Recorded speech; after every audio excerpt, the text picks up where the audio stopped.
and loving students. I hope you're fit and fine with your loving one at your home. And I also hope that you are doing your homework regularly. Okay? So, myself Ruksar Madam, and today I am back with the chapter number 8, that is Framing of Constitution and its Future.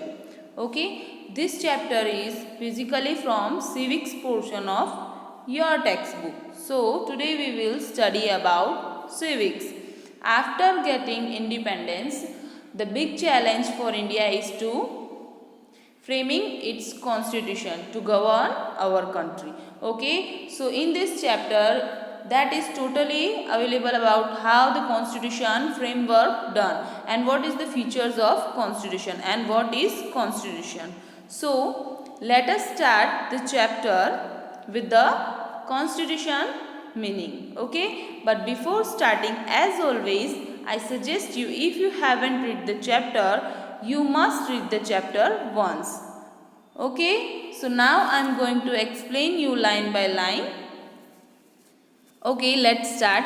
Constitution means any systematic collection of rules designed to govern a country's regime is known as constitution. Now the simple definition of constitution is given to you. Any systematic collection of rules designed to govern a country. कोई भी systematic collection है, rules का bunch है जिसको design किया गया है एक पर्टिकुलर कंट्री को गवर्न करने के लिए, उसे चलाने के लिए, उस रेजिम को क्या कहते हैं, उस अरेंजमेंट को कॉन्स्टिट्यूशन कहा जाता है. Okay, so the simple definition of constitution is that a systematic collection of rules and regulation is called constitution. Okay, now importance is given to you. What is the important of constitution? Constitution is the basic and the most important document. Now the constitution is basic document and most important document for any country. Okay, without constitution we cannot govern our country. Okay, the law of the country are based on the constitution. The law of the country, particular laws, rules, regulation, everything is based on the constitution of the particular country. Okay, the country's constitution and constitutional law should be subject to the relevant provisions. Okay, then the country's constitution and constitutional law, जो country का constitution होता है और उसके जो अंदर constitutional law होते हैं वो किसके subject होते हैं? relevant provisions के. Okay, the constitution is superior to all the laws of the country. Now the constitution is very superior, सबसे ऊपर होता है कंट्री के अंदर जितने भी लॉज होते हैं उससे उन सब से सुपीरियर कौन होता है? Constitution. Okay, constitution involves periodically changing requirement of people's aspiration, expectations, interest as well as emotions which are high. Okay, so as I told you that constitution is flexible. Our constitution is flexible because constitution में continuously periodically changes होते रहते हैं as per the requirement of the peoples. जो country के peoples हैं उनकी requirement के हिसाब से constitution में continuous changes होते रहते हैं. उसमें कुछ amendments यानी कुछ ना कुछ include होता रहता है या कुछ rules है जो country के लिए सही नहीं है तो उसे हटाया जाता है, like that. ठीक है, on the aspiration, expectation and interest as well as the emotions which are high. Peoples के इन सारी चीज़ों को ध्यान में रखते हुए उनकी रिक्वायरमेंट, उनकी जो आशा है, उनकी जो एक्सपेक्टेशन है अपनी कंट्री से या उनका जो इंटरेस्ट है, उन सारे इमोशंस को, इन सारी चीज़ों को ध्यान में रखकर क्या किया जाता है? कॉन्स्टिट्यूशन में चेंजेस किए जाते हैं पीरियडिकली. ओके, क्योंकि पीपल्स के लिए ही क्या बना है? कॉन्स्टिट्यूशन. और उनके इमोशन, उनकी एस्पिरेशन, ये सब चीज़ क्या है? Which are high. Okay, that's the reason constitution is known as a live and basic document. और यही रीज़न है कि कॉन्स्टिट्यूशन को क्या कहा जाता है? Live and a basic document. Live और एक बेसिक डॉक्यूमेंट कहा जाता है क्योंकि उसमें कंटिन्यूस चेंजेस भी होते रहते हैं. और बेसिक डॉक्यूमेंट इसलिए कहा जाता है कि no country can govern without constitution. Okay, so here we have completed importance. Now process of the framing constitution. Now constitution कैसे बना और किन लोगों ने उसे फ्रेम किया. Before independence, the British government on the 25th March 1946 handed the duty to the cabinet mission of 3 members to find the solution to the question of India's independence. Now, before the independence, जब हम independent नहीं हुए थे, the British government ने क्या किया on 25th March 1946 में क्या किया, handed the duty to cabinet mission, cabinet mission को ड्यूटी दी जिसमें 3 मेंबर थे कि वो इंडिया के इंडिपेंडेंस के क्वेश्चन का सॉल्यूशन फाइंड करें. On the basis of the recommendation of the cabinet mission the constitute assembly was constituted. और on the basis of recommendation of the cabinet mission, जो कैबिनेट मिशन में 3 member थे उनके recommendation पर the constitute assembly was constituted, constituent assembly बनाई गई. ठीक है. And the structure of the constitution was decided. और इस असेंबली के थ्रू जो स्ट्रक्चर है, मतलब कॉन्स्टिट्यूशन कैसा होगा, वो डिसाइड किया गया. अभी ये कॉन्स्टिट्यूशन असेंबली क्या थी, 1 मेंबर या 2 मेंबर की असेंबली नहीं थी, इसमें बहुत ज़्यादा लोग इन्वॉल्व थे. Constitute Assembly comprised 385 members in which various members from different religion, caste, gender, people from various geographical diversification, political representatives and experts from various sector were included. As I told you, ये assembly 1 या 2 member की नहीं थी. ठीक है. इसमें totally कितने members थे, 385 members are involve in this assembly. Okay. और ये मेंबर कोई भी एक पर्टिकुलर प्लेस से या पर्टिकुलर जेंडर के या पर्टिकुलर कास्ट के नहीं थे. ठीक है. They were from different religion, अलग अलग रिलीजन्स से थे. ठीक है. अलग अलग कास्ट से थे, उनके अलग अलग जेंडर से थे. ठीक है. People from various geographical diversification, India के अलग अलग जोग्राफिकल डाइवर्सिफिकेशन अलग अलग जगह से थे. ठीक है. पॉलिटिकल रिप्रेजेंटेटिव्स भी थे और कुछ expert from the various sector were included, और बहुत सारे एक्सपर्ट्स भी थे अलग अलग फील्ड के. Okay. Just like who is the people, some of people given here to you. One is Jawaharlal Nehru, Sardar Vallabh Bhai Patel, Maulana Abdul Kalam Azad, Shyam Prasad Mukherjee, HP Modi, HV Kamath, Frank Anthony, Kanhaiya Lal Munshi, Krishna Swami Iyer, Baldev Singh and woman representative also were there, because gender भी अलग अलग थे. ठीक है. सरोजनी नायडू, विजया लक्ष्मी पंडित एटसेट्रा, बहुत सारे थे. As I said you earlier the digit कि कितने मेंबर्स थे कॉन्स्टिट्यूट असेंबली में, how many members were there, 385 members were there. Okay. So this much members were there in Constitute Assembly. Okay. Now Dr. Rajendra Prasad was the president of the Constitute Assembly. और Dr. Rajendra Prasad क्या बने, Constitute Assembly के president बने. Who is the president of Constitute Assembly? Dr. Rajendra Prasad. Okay. Now a drafting committee was appointed to draft the constitution under the chairmanship of Dr. Bhimrao Ambedkar. Okay. So अभी constitution prepare हो रहा था तो उसको draft करने के लिए भी एक कमिटी अपॉइंट की गई. ठीक है. Under the chairmanship of doctor Bhimrao Ambedkar, जो डॉक्टर भीमराव अंबेडकर है उनकी चेयरमैनशिप में एक ड्राफ्टिंग कमिटी भी अपॉइंट की गई. Who is the chairman of drafting committee, doctor Bhimrao Ambedkar was the chairman of drafting committee. Now next, the Constitution Assembly met for 166 sessions spread over a period of 2 years, 11 months and 17 days. Now, it was not easy task for Constituent Assembly to prepare the Constitution. ये एक दिन में या एक week में ready नहीं हो गया था. ठीक है. The constitute assembly met for 166 session, उसके मीटिंग कितनी बार हुई, उसके 166 सेशंस हुए जो कितने टाइम पीरियड तक चले, they will run 2 years 11 months and 17 days. इतने टाइम पीरियड तक कॉन्स्टिट्यूशन फ्रेम होने की प्रोसेस कंटिन्यू थी. ठीक है. 2 years 11 months and 17 days. You can count कितने साल तक चला, 2 साल तक चला और 11 months मीन्स 3rd ईयर पूरा होने में 1 मंथ बाकी था, ओके, एंड 17 डेज एक्स्ट्रा, ठीक है। वो स्टार्ट हुआ, कब फ्रेम होना स्टार्ट हुआ? इट स्टार्टेड, कॉन्स्टिट्यूशन फ्रेम होना 9 दिसंबर 1946 में स्टार्ट हुआ। तो वो फाइनली कब प्रिपेयर हुआ? ऑन 26 नवंबर 1949 को प्रिपेयर हुआ, ठीक है। और प्रैक्टिकली जब लोगों को कब मिला constitution? On 26 January 1950, okay. That's why we are celebrating every year 26 January, okay. हम तब से लेकर आज तक 26 जनवरी मनाते रहे इन बिकॉज ऑफ उस दिन हमारी कंट्री को हमारा कॉन्स्टिट्यूशन मिला था, ठीक है। सो members of the assembly had discussed threadbare each and every detail of the provisions keeping in concern the matter of the constitution of the different countries. Now the 385 members constituent assembly में जो 385 members थे उन्होंने क्या किया? had discussed threadbare each and every, हर तरह का detail discussion किया और आर्ग्यूमेंट की एक दूसरे के साथ प्रोविज़न, सारे प्रोविज़न्स को ध्यान में रखते हुए, अलग अलग कंट्रीज़ के जो कॉन्स्टिट्यूशन है उसके प्रोविज़न्स को ध्यान में रखते हुए हमारी कंट्री का कॉन्स्टिट्यूशन वो लोग प्रिपेयर कर रहे थे, इतने ज़्यादा डिस्कशन, डिटेल डिस्कशन करके, ठीक है।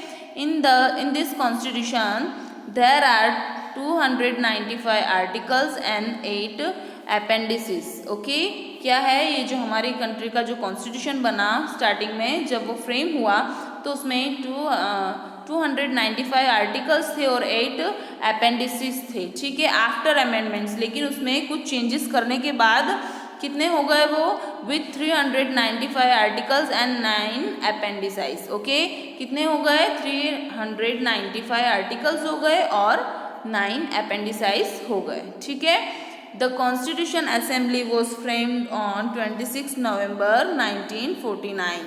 The Constitution was unanimously passed in the Constituent Assembly on, okay, as I told you earlier that the Constitution was framed. जब कॉन्स्टिट्यूशन फ्रेम्ड हुआ तो उसमें कितने आर्टिकल्स थे? पहले 295 आर्टिकल्स थे और 8 अपेंडिसेस थे, ठीक है। आफ्टर अमेंडमेंट्स कुछ चेंजेस करने के बाद उसमें 395 आर्टिकल्स हो गए और 9 अपेंडिसाइज हो गए। सो फाइनली कॉन्स्टिट्यूशन बना on 26 November 1949। The constitution was unanimously passed in the constitute assembly.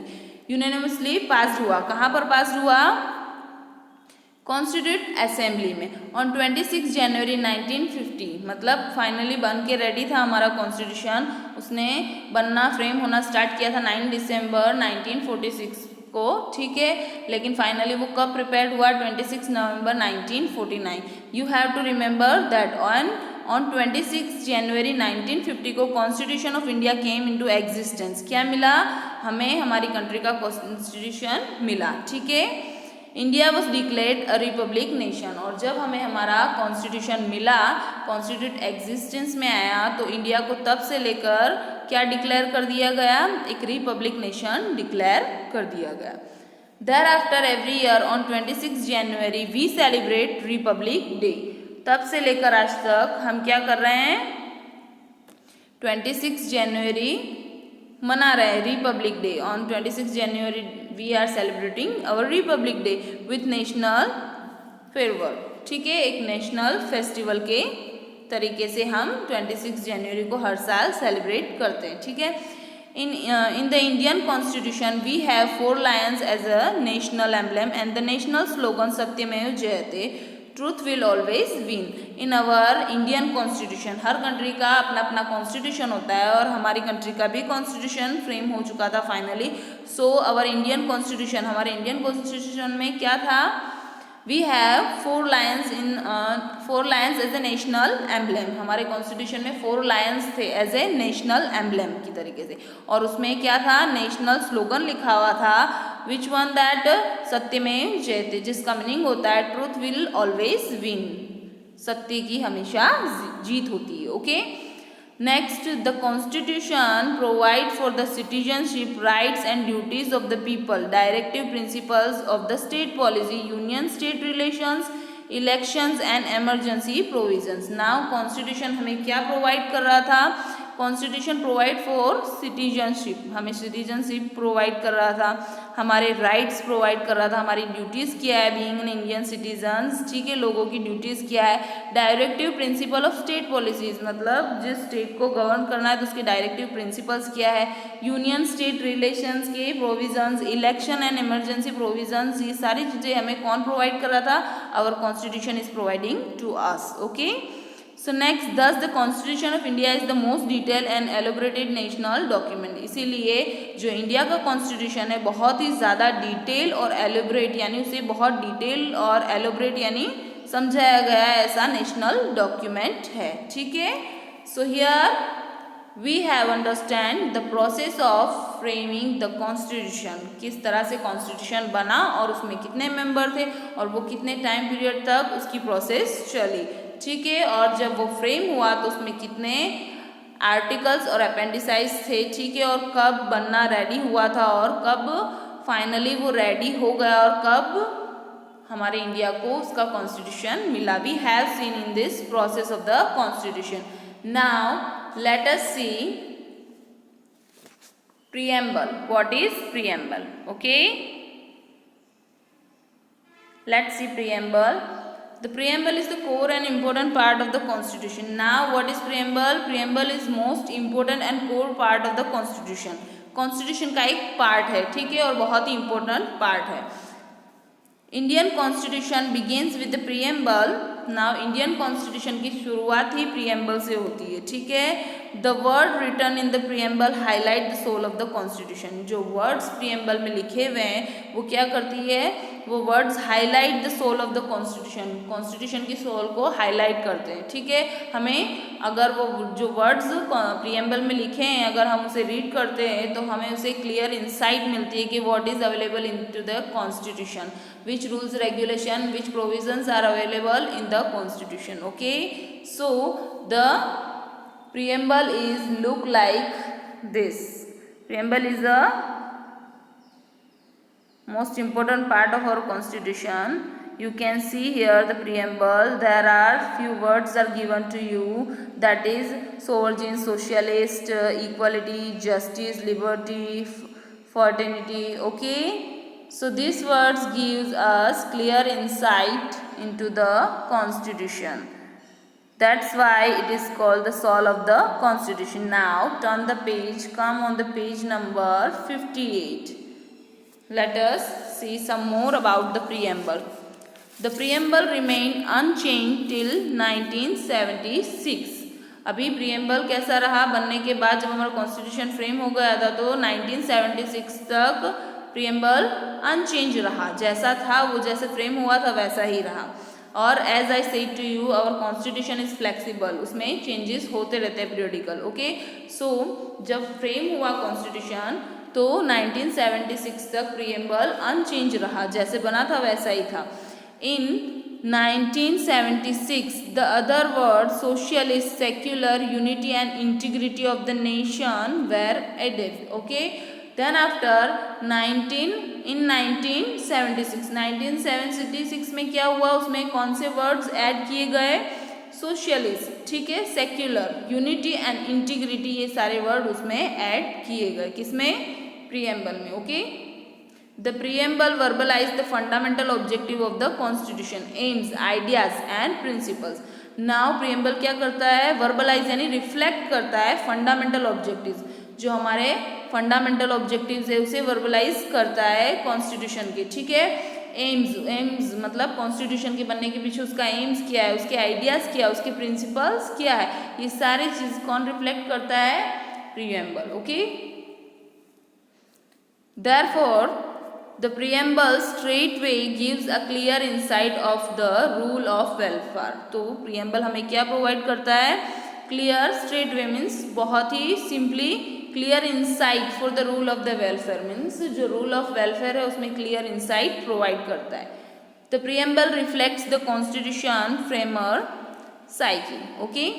Now the preamble क्या कर रहा है कि क्या रिफ्लेक्ट कर रहा है, जिन्होंने कॉन्स्टिट्यूशन बनाया है उनका माइंड का एक रिफ्लेक्शन बता रहा है, ठीक है, उन्होंने किस तरह से कॉन्स्टिट्यूशन बनाया and what was there thinking at that time, क्या सोच के उन्होंने ये रूल्स रेगुलेशन बनाए, ओके।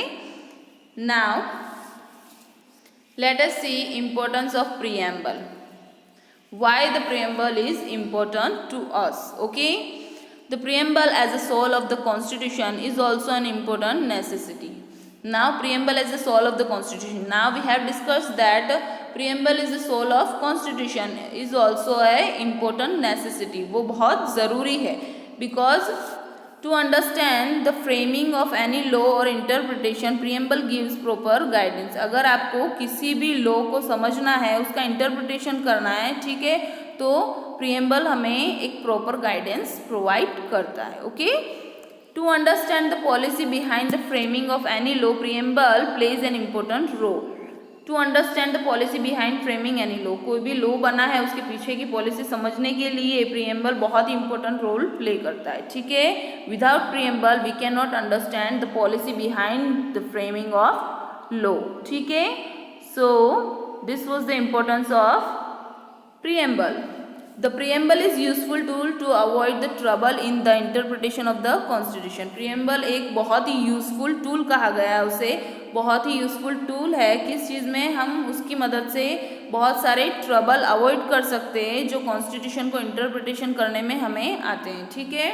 तो preamble is very important tool to avoid the trouble. जितने भी ट्रबल आते हैं उसे अवॉइड करने के लिए बहुत ही इंपॉर्टेंट रूल है. ठीक है.